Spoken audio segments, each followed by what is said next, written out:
სალამი მეგობრებო, მოგესალმებით ამ საკითხთან დაკავშირებით მინდა ერთი-ორი სიტყვა ვთქვა და თავიდანვე, როდესაც გაჟღერდა ეს საკითხი, რომ მამიდის ორგანიზებული იყო ეს ექსკურსია, არ ვიცი რამდენად მართალია, თუ მართალია ეს საკითხი, მაშინვე მომივიდა ეს ინფორმაცია, რომ ეს არის მამიდა, არ ვიცი რა ქვია მამიდას, მაგრამ თამარ მეფის რუსუდან მამიდის მსგავსად სავარაუდოდ ამ საკითხშიც მამიდა ურევია.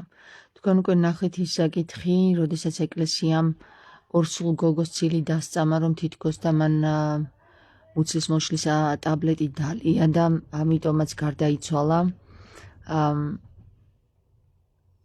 ნახეთ ის საკითხი, ერთი წუთი დედიკო, ნახეთ ის საკითხი, რომ ეკლესიამ გარდაცვლის ახალგაზრდა გოგოს ცილი დასწამა ორი შვილის დედას, რომ თითქოს და ის აბორტის შედეგად გარდაიცვალა, მოეწამლა სისხლი, იმიტომ რომ რაღაც დალია და სრულიად ახალი ინფორმაციით ჩვენ ვხედავთ, რომ მამამისმა გააჟღერა ინფორმაცია, რომ მისი გოგო მოწამლეს და არ გამიკვირდება, რადგან მე-12 საუკუნის საკითხები სრულიად შუქდება. მე 21 საუკუნეში ეს არის სარკე იმ დროისა და პირდაპირ გეტყვით, რომ რეალურად როგორც თამარი მოწამლეს და როგორც თამარს ჩაეშალა მუცელში მისი სიცოცხლე, ორი სიცოცხლე, ასევე მსგავსად იმ დროისა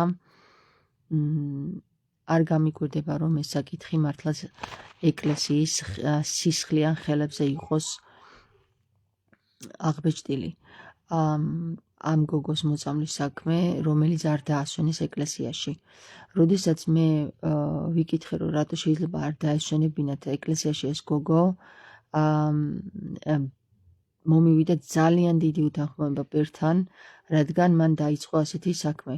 აბორტის გამო ეკლესიაში არ დასვენება არ იქნებოდა. აქ ალბათ ის იყო გირჩის წევრი ან სხვა საკითხთან იქნებოდა საუბარი.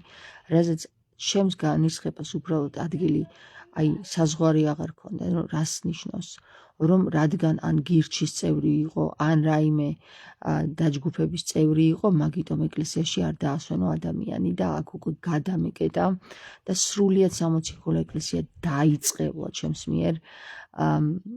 ის ადამიანები, ვინც ადამიანებს ზეგავლენის ქვეშ ამყოფებენ და ჯადოების ქვეშ ამყოფებენ, რომ დაუბნელონ სრულიად გონება, რომ ადამიანმა ვეღარ მიხვდეს, რომ ქრისტე რას აკეთებდა და აქ უკვე პოლიტიკური საკითხები დაიწყეს, რომ იმის წევრი თუ ხარ, ჩვენთან არ იქნები და იმის წევრი თუ ეს თუ ის გააკეთეთ, ჩვენთან არ დასვენდები, ეს უკვე აბსოლუტურად აცდენილია ქრისტეს მოსაზრებას, ისევე როგორც ეს ამბავი არის აცდენილი ქრისტეს მოსაზრებას, რომელზეც ასევე ჩხუბი მომივიდა და ვთქვი, რომ თუ კი მამიდეს მოწყობილია საკითხი და ბავშვს უნდოდა ბერად აღკვეცა და დედას დაუმალეს ეს ამბავი.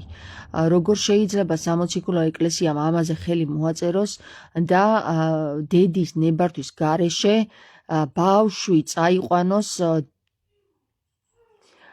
ვითომ და ღვთის სამსახურებაში ამყოფოს. ერთი სიტყვით აქ არის ძალიან განუკითხაობა, რაზეც ასევე ჩხუბი მომივიდა, როგორ შეიძლება 12 წელია ხედავენ დედა მოთქვავს და ტირის ბავშვს ეძებს და დაუმალონ დედას ბიჭი, იმიტომ რომ ასე გადაწყვიტა ბავშვმა ან ვიღაცა მამიდამ, რომ მისი ძმისშვილი ან ვიღაც აღიკვეცოს ბერად.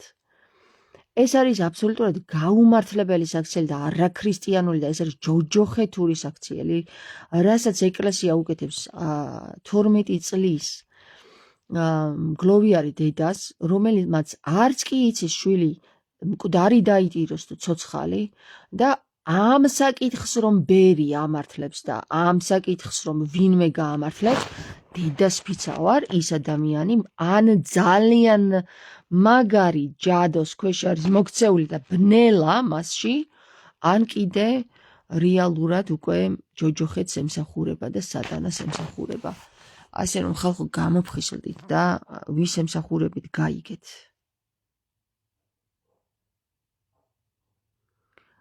ღმერთს ვთხოვ, ყოვლად ურყნელ ნათელს ვთხოვ, ყოვლად ურყნელ სინათლეს ვთხოვ, რომ დაამკვიდროს ამ დედამიწაზე, თუ დედამიწაზე არა, ამ ქვეყნის ფარგლებს შიგნით მაინც ყოვლად ურყნელობა და ყოვლად სინათლე დაამკვიდროს. გამოვიდეს ყველა დაფარული საქმე ნათელში და ფარდა აეხაროს.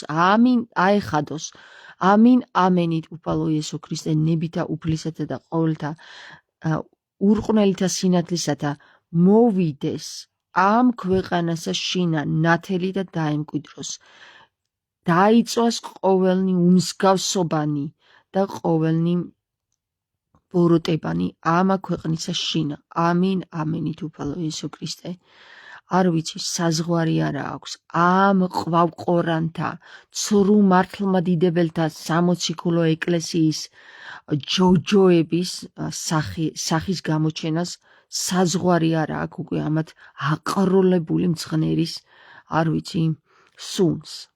დავიღალე უკვე მართლა აყროლდა ქვეყანაში, არ ვიცი, დედასფისა ვარ, ამათი წერტილის დასმა იყოს, ამათი